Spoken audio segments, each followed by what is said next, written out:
Hello, welcome to this video. So in this video, I'm kind of like mixing me with my iPad, and I'm kind of using PowerPoint, but kind of using the iPad so I can kind of scribble notes and therefore guide our way towards the magical island, at least much of the time it feels magical, the magical island of quantum mechanics.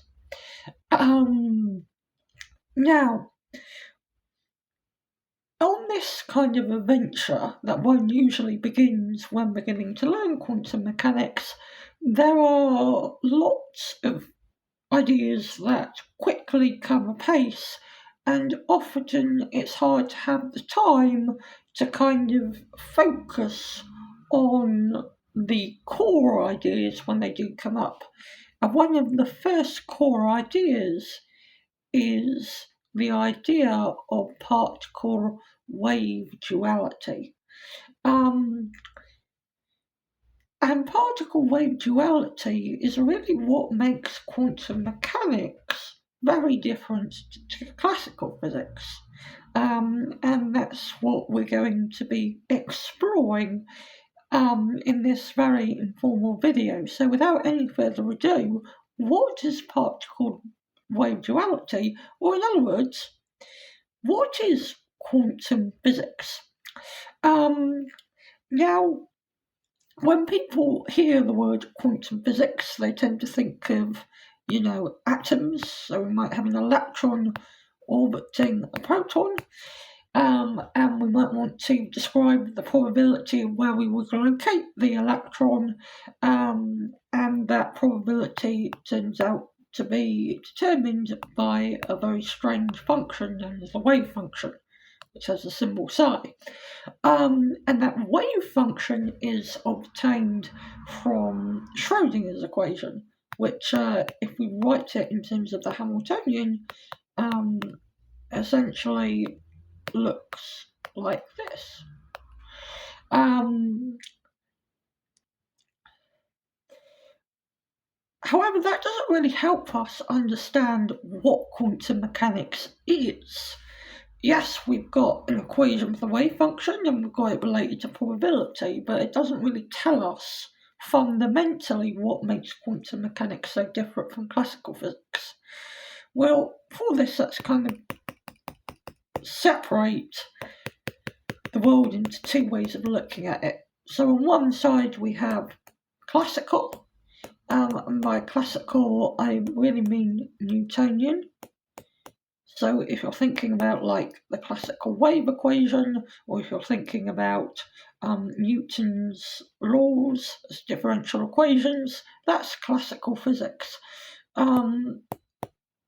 Quantum physics is something very different. So in the classical world, we can split all objects. So if we draw this as some kind of Venn diagram, so we've got all objects here. Well, everything below is objects. And those objects, those things that can interact, so particles or more generally systems, fit into two distinct categories. We have waves, and in the other area we have particles. And if we call this set W and this set P, essentially in classical physics, the intersection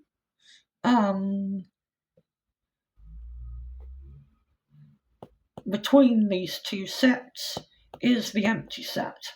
Essentially, these two sets don't overlap, and that's because waves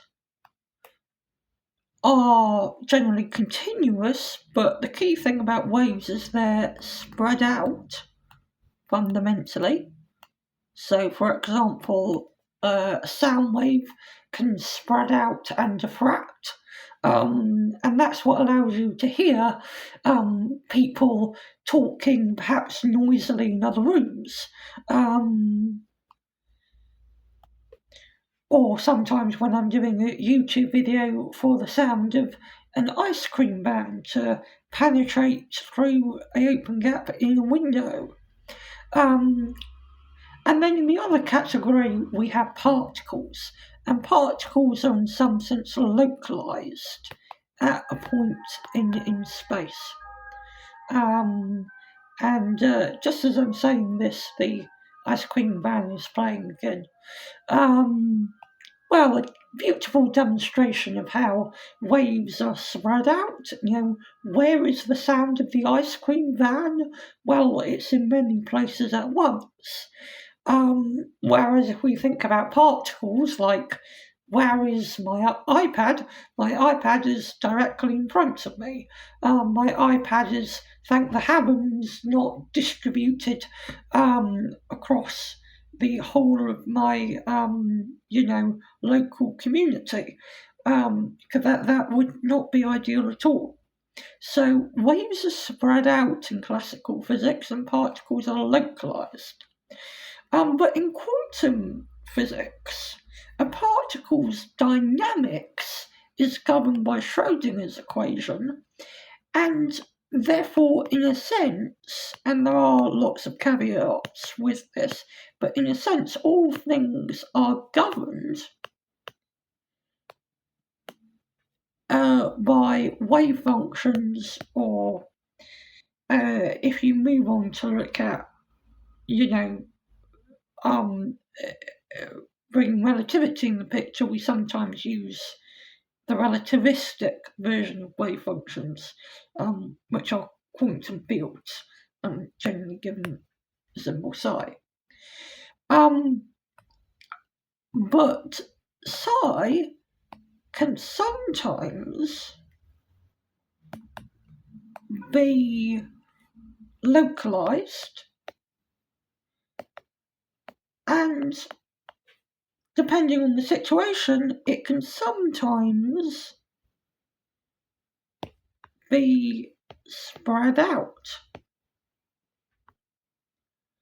And, well, which one it is depends on many different things. It could depend on the energy level. It might depend on how fine a detail you're looking at of nature. But generally in quantum mechanics, you don't really have two sets. You more have a kind of like region like this. And our wave function here is kind of a member of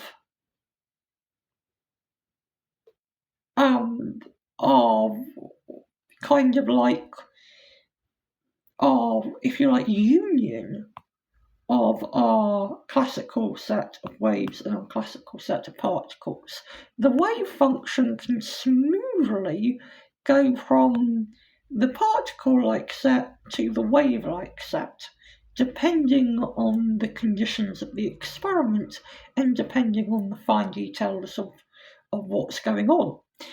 For example, light can be thought of as a wave. However, if you're looking at very low energies of electromagnetic radiation, then it becomes evident that light is actually described by particles called photons. But if photons move coherently together, then you recapture the wave-like properties of light. So light at typical levels of radiation is very wave-like. Similarly, an electron, when moving around the atom, is very delocalized. However, you could kind of try to trap an electron in a very small region, and then it's much more particle-like.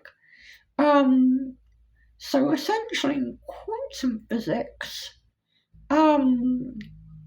whether something is a wave or a particle depends on the wave function, but the wave function itself depends upon the experiment being done, such as the energy levels being discussed, what forces the object is experiencing, how massive the object is, and more crucially, what the momentum of the object is. All these things can go into affecting the shape of the wave function and therefore determining whether in that particular scenario the particle will be a particle or a wave, and vice versa with waves in the quantum world sometimes showing particle-like properties. Now that's a general overview. That's an incredibly general overview. So let's be a bit more specific with an equation that really captures this, I think, rather neatly, captures the idea of particle-wave duality. And it will also give us a chance to move away from my squiggles in my not so neat Venn diagram. So now we've got another lovely clean board which we will very swiftly mess up.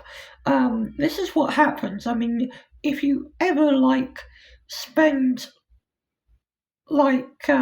time before a physics lecture at university and afterwards, you can tell that a physics lecture has occurred because the whiteboard looks like it's been attacked by the chalk, rather than simply used to display ideas and information.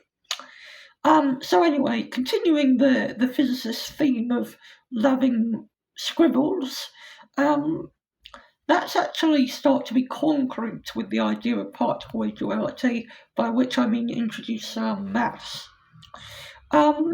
So the de Broglie equation was proposed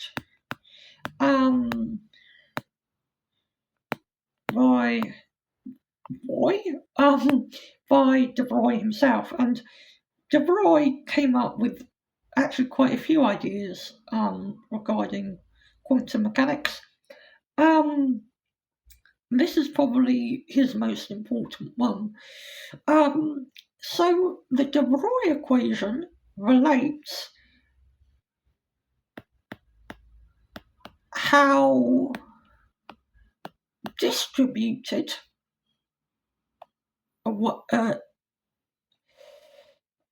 something can be, so its wave-like nature, to its particle-like nature, where its kind of wave function would be much more narrow.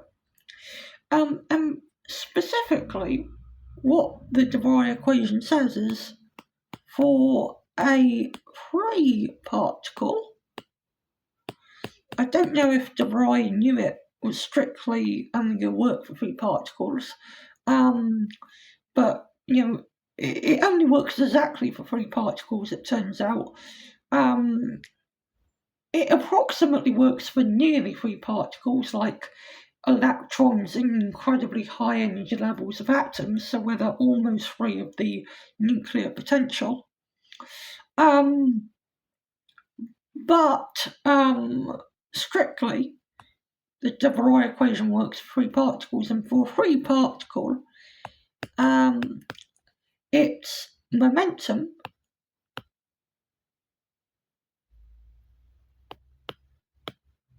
is related to its wavelength, so how distributed or unlocalized, I should say delocalized it is in space, by this equation. The wavelength is a constant called Planck's constant over momentum. Now, I'm not going to be worried about Planck's constant for this video. At some point, I will do a video going into detail about what Planck's constant, or more precisely Planck's reduced constant, has to say about physics. It's actually a very, very deep concept indeed that relates to things like when the concept of time and space break down. It's a very deep constant. But for this video, the Planck constant is just a kind of number. But the key thing is that the wavelength is inversely proportional to the momentum. And so the consequences of this is, because momentum is classically given by mass times velocity, it means for objects with a large mass, they're going to have a large momentum and therefore a small wavelength. So the wavelength of myself and you is going to be tiny. So tiny that we would never actually observe our wave-like behaviour. And that's how the de Broglie equation is typically introduced. This gives the kind of distances over which a particle would typically start showing delocalized-like nature. It's a measure of how delocalized the particle is. However, because of wave-particle duality, we can reverse this. We can go, let's deal with something that is classically a wave. So let's look at light with wavelength lambda. Should be made up of particles or particle-like with momentum. So the momentum of these like particles of light should be p. Therefore, the wavelength of light should be equal to Planck's constant divided by the momentum of a particle of light, or as we would say now, the momentum of a photon, coming from the Greek word for light. When photons were first suggested, originally by Planck, he didn't really use the word photon, but Planck did some work, and essentially on blackbody radiation, it became clear that light needs to be quantized. He was the first person to suggest the idea that light is quantized, and then Einstein used that idea to explain the photoelectric effect, and similarly the photovoltaic effect, which have been puzzling scientists for a long time. But anyway, we can use the de Broglie equation, because of particle wave duality, to work out the size of the momentum of a photon. So we rearrange, we'll get that the momentum of a photon is Planck's constant divided by the wavelength of light. And due to the photoelectric effect, we know that Planck's constant and the wavelength of light has something to do with the energy of a photon. So this is from the de Broglie equation, but this new equation is from the photoelectric effect. So P is the momentum of our photon, E is the energy of our photon. So if we want to relate the energy of a photon to its momentum, well, we can use these two equations. Now H appears in both, so when we divide one by the other, they cancel. And so we'll get the momentum of our photon divided by its energy is going to equal essentially 1 divided, and 1 because our h's cancel, our Planck's constant cancel, divided by f lambda. And from the definition of f and lambda, where f is the frequency of light and lambda is the wavelength, these two things together has to equal the speed of light. And that's just from how we define frequency and wavelength.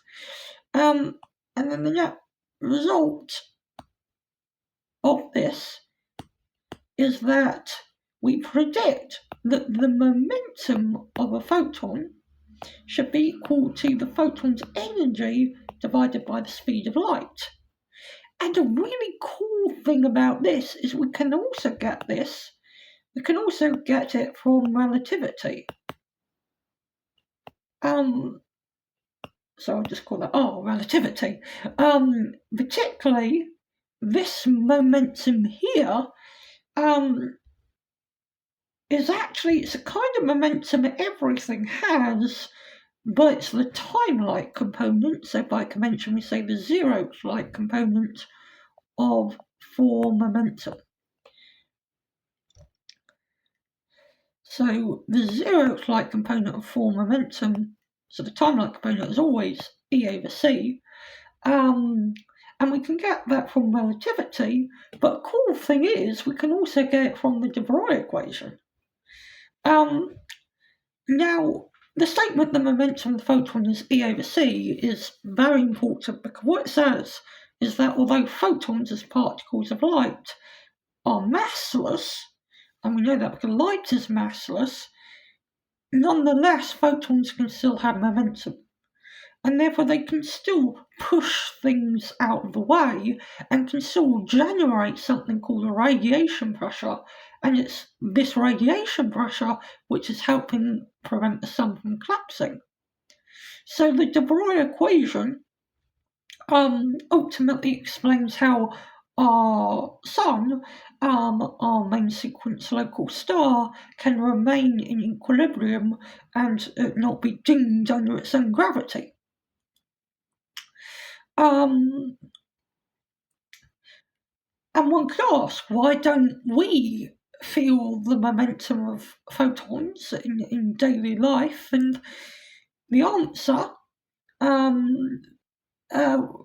is because the energy of a photon, remember this is not the energy of the light wave as a whole, it's the energy of a single photon. The energy is really small, and we also live in a universe where the speed of light is really big. And therefore, the momentum of photons of everyday energies, or equivalently wavelengths, is very, very small. So essentially, a photon would have to have so much energy to, physically knock you back a couple of feet, that essentially that photon, well, it would have so much energy and be so ionizing, you wouldn't really be, that's to say there would be other problems far more severe than the photon knocking someone back a couple of feet. But we're very fortunate to live in a universe where, there's lots of visible light, so photons have low energy, and the speed of light is so big. It's worth saying we could have lived in a universe where the speed of light was tiny. And in that case, we very well might have to worry about essentially bullets of light. But actually, because E in our everyday lives is so tiny and C is so big, photons are things we don't really often feel. However, subatomic particles like electrons are light enough that they can feel the presence of photons. And then there's various experiments like Compton scattering you can do to show that. But anyway, I want to keep this video below 25 minutes, which I think I might just about be able to do. This has been a very casual, very light and informal introduction to quantum mechanics, but hopefully for that very reason, fairly accessible, and hopefully gave you a flavour for what quantum mechanics is like, should you be ready to embark upon that journey, or perhaps already, paddling some way into its waters already. But I wish you very well, and I hope you have a wonderful day ahead.